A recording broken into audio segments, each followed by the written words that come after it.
You might have seen this viral video making an absolutely incredible claim that on January 3rd, the US military pulled off a secret operation to kidnap the president of Venezuela. Now, this story has a ton of layers, so in this explainer, we're going to deconstruct the video's entire narrative piece by piece to really understand the story it's telling. So let's just get right to it. This is the bombshell question at the very heart of the video. It's not just alleging some kind of military intervention. No.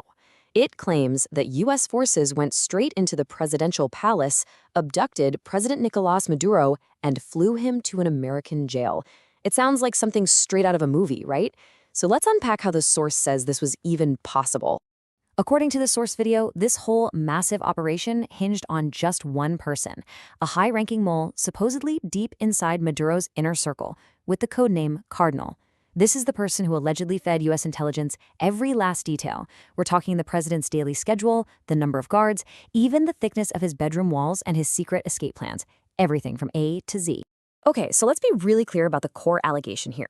On January 3rd, U.S. forces supposedly carried out this lightning-fast invasion with one single goal: to abduct President Nicolás Maduro from his own home.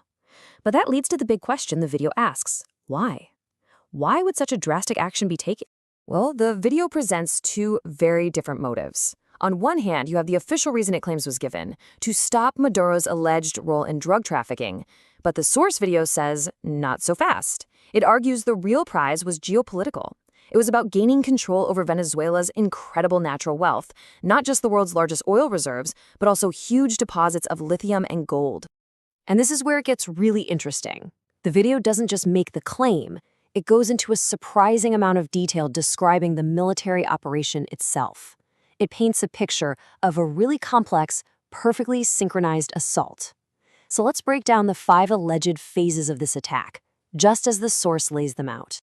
So here's the roadmap of the alleged attack that's presented in the video. It supposedly kicks off with some stealthy intel gathering. Then it moves to completely neutralizing the country's defenses, then a multi-pronged assault, a crippling cyber attack, and finally the actual abduction itself. Phase 1, according to the source, began with this piece of tech, the Arcus Centellion drone. It claims this thing is a stealth drone that flew at just 500 feet, mapping out the entire target zone in super high resolution, all while staying completely invisible to Venezuelan radar.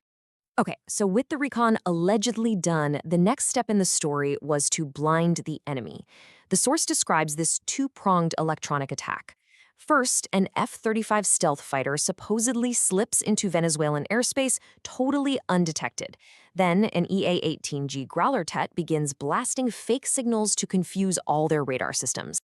And here's the clever part. According to the video, this tactic basically baited the Venezuelan operators into cranking up their radar power to try and figure out what was going on. The second they did that, the Growler locked onto those signals and fired anti-radiation missiles, supposedly taking out 12 different radar installations in less than 9 seconds. Incredible. And the results of this whole electronic assault?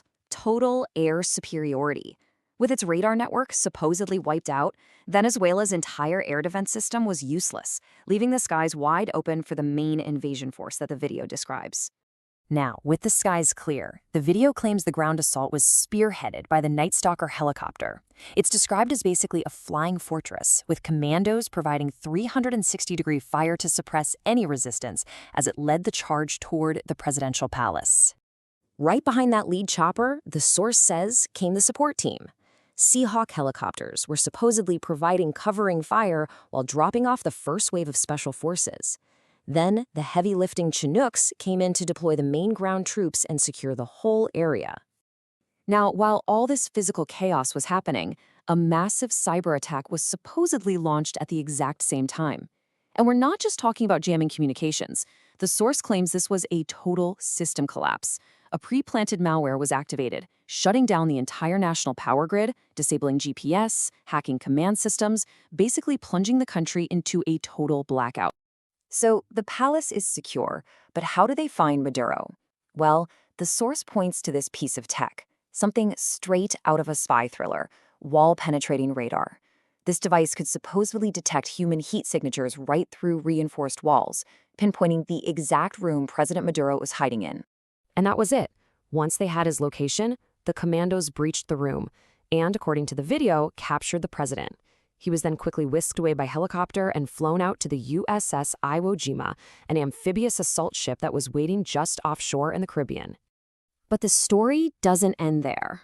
According to the source, this alleged event sent massive shockwaves across the entire geopolitical landscape, causing some huge strategic shifts for other world powers. The video claims two major consequences here. For Russia, it's a disaster. The capture of its advanced Su-30 fighter jets means the U.S. can now study them inside and out to find their weaknesses.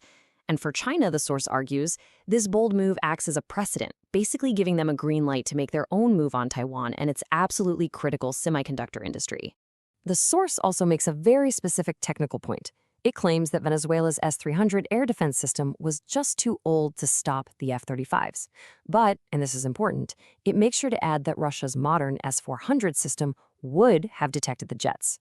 So it's framed as a failure of old equipment, not of Russian technology itself. So after this whole wild story of stealth drones and cyber warfare, what's the ultimate point? Well, the source video seems to use this entire dramatic narrative to deliver a very specific message about what national security means today. To really hammer this point home, the video presents this timeline of India's nuclear program as the prime example of how to secure your sovereignty. The argument being made is pretty simple.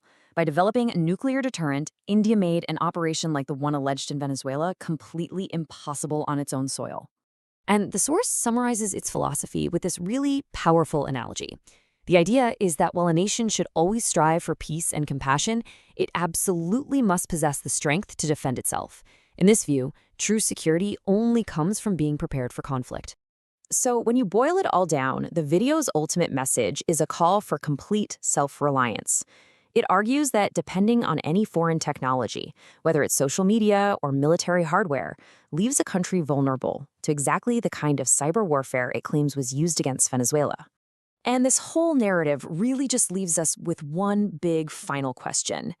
In a world where a story like this, a story claiming a nation's power, communications, and defenses can be switched off from halfway around the world, can gain so much traction, what does national sovereignty actually mean in the 21st century?